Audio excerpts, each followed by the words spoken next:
So, as part of the ESPN article that we talked about yesterday, that was that expose on how Nick Saban decided it was time to retire, there was a small nugget that I think they knew was going to be a bit of a like, whoa, hey, wait a second. What did you just say? That there were Florida State folks, and the way it's all phrased is really interesting. There were Florida State folks and Alabama folks who believed that Mike Norvell was going to be the next coach of the Crimson Tide. That Florida State had essentially prepared for the idea that Mike Norvell was going to leave. And neither Mike Norvell nor Greg Byrne, the Alabama athletic director, would comment on whether or not he was offered the job. And there are obvious reasons why nobody's going to comment that, right? Like, you don't want Kalen DeBoer to look like he was the second choice. And Mike Norvell doesn't want people to come back later and be like, hey, you really screwed up by not taking that Alabama job if things don't work out at Florida State. So everybody saves a little face by neither confirming nor denying that Mike Norvell was offered the Alabama job. But if you read between the lines, it certainly sounds as if Mike Norvell was offered the Alabama job and said, you know what? I'm going to stay here at Florida State as long as you're willing to pay me fat stacks of cash. They were. He stayed. All is right in the world. But in the report, it said that Florida State had basically already resigned themselves to the fact that Mike Norvell was going to leave and that they were going to target Lane Kiffin as their next head coach. And there are a couple of takeaways from that nugget. One, I think you now pay attention to the career paths at their current schools for Mike Norvell and Kalen DeBoer. If either one of them doesn't pan out, and I'm of the belief that both of them will pan out, that both of them will be happy with the decisions that they've made. But if one has a little bit more success than the other, there's always going to be that what if, what might have been in the back of the mind of, remember that time that Kalen DeBoer almost took the Alabama job and instead got fired 2 years later at Florida State or whatever. I'm not saying that's going to happen. I'm not even saying it's likely to happen. But if it does, there will be it's funny how that all shook out, isn't it? Also, I think Florida State fans should be insanely appreciative of Mike Norvell because he put up with some junk the first couple years there with the Noles that nobody ever gets time to build the program or rectify some things. The word culture is thrown around a lot. We got to change the culture. We're going to establish a championship culture. But nobody ever gets time to establish or change that culture if you don't succeed relatively immediately, or if there's not market improvement. You don't get year 3, year 4, year 5, year 6. I saw a tweet earlier this week of like Frank Beamer things had not gone well for Frank Beamer his first 6 seasons at Virginia Tech. And he ultimately, turns that place into a really successful college football program under his tutelage. But his first 3 seasons were 2-9, 3-8, 6-4-1, 6-5, 5-6, 2-8-1.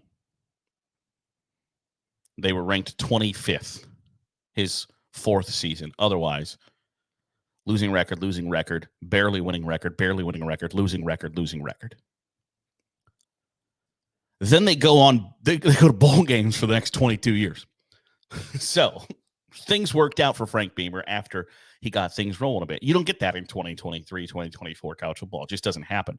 So Mike Norvell, for all of the guff that he put up with, it's just for him to then say, you know what, I'm going to stay, because there were people calling for his head after one season in 2020, and in 2021 when they go 5-7, and then the next 2 years you win double digits and you look like a genius. He could have bolted. to a program that I don't think many would argue that Alabama is a better program, a better job than Florida State is. And he stayed. And I think that's really difficult to do, really tempting to bolt in that situation. And he didn't. He stayed.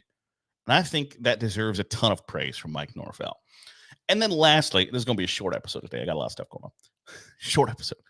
Lastly, for Florida State to immediately say, if Mike Norvell's out of here, we're targeting Lane Kiffin.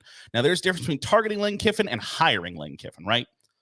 Because hiring Lane Kiffin probably includes a package that's very similar to what Florida State gave to Mike Norvell to stay, where it's 8 years, $80 million. We're going to invest in administration for the football program. We're already building a football-only facility, et cetera, et cetera.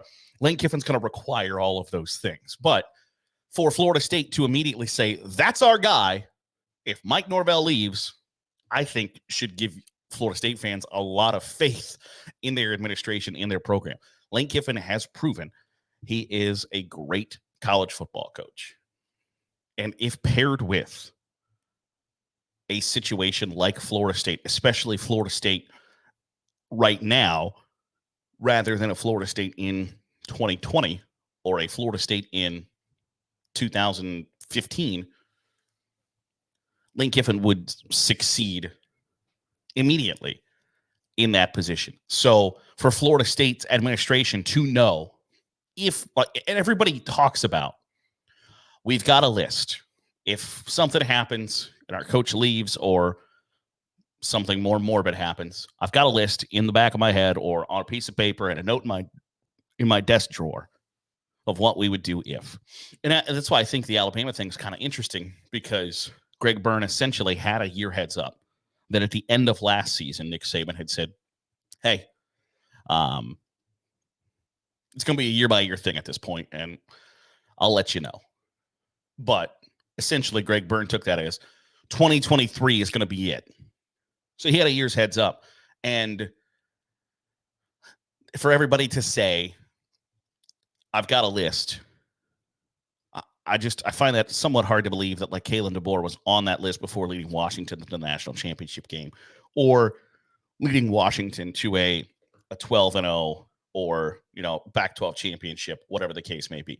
I have a hard time believing that before the 2023 season, that on Greg Byrne's list of potential replacements for Nick Saban, that Kalen DeBoer was on that list. I believe Mike Norvell was probably on that list. He's somewhat, and I've talked about this before, that the SEC is somewhat, not somewhat, but Alabama wasn't in this instance. The SEC is so singularly focused on the SEC that you look at other head coaches in the league, coaches who have had success as an assistant coach in that league, or coordinators who are currently in that league. Now, Alabama obviously isn't going to hire a coordinator from another SEC school. But Mike Norvell is at Florida State, SEC adjacent. He is in that realm where Florida State can still be talked about on the Paul Feinbaum show, or Florida State is going to play SEC schools in the non-conference every year, and likely in a bowl game, where you're going to get glimpses and peeks of, and he was the head coach at Memphis, who is going to be a non-conference opponent for SEC schools. So there is some wherewithal there of Mike Norvell for the Alabama athletic director. So I believe that he was, I doubt that he was near the top, but again, Mike Norvell, like Kalen DeBoer, had a really great 2023.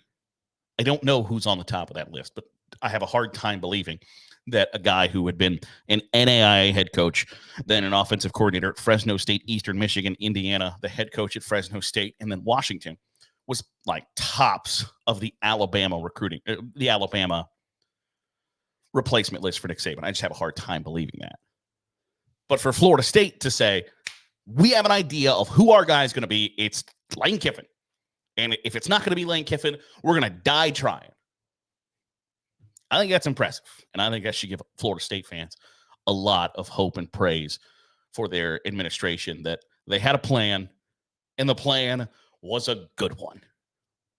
That'll do it for today's episode of the Daily Huddle. Appreciate you making us a part of your day, however it is, wherever it is you're doing so. If you're watching on YouTube, hit that subscribe button. Get all the great content we're pumping out here on Saturday Glory. If you are listening on the podcast feed, drop a 5-star review. Goes a long way helping out the channel. I'll see you on Sunday for another episode of the Daily Huddle on Saturday Glory.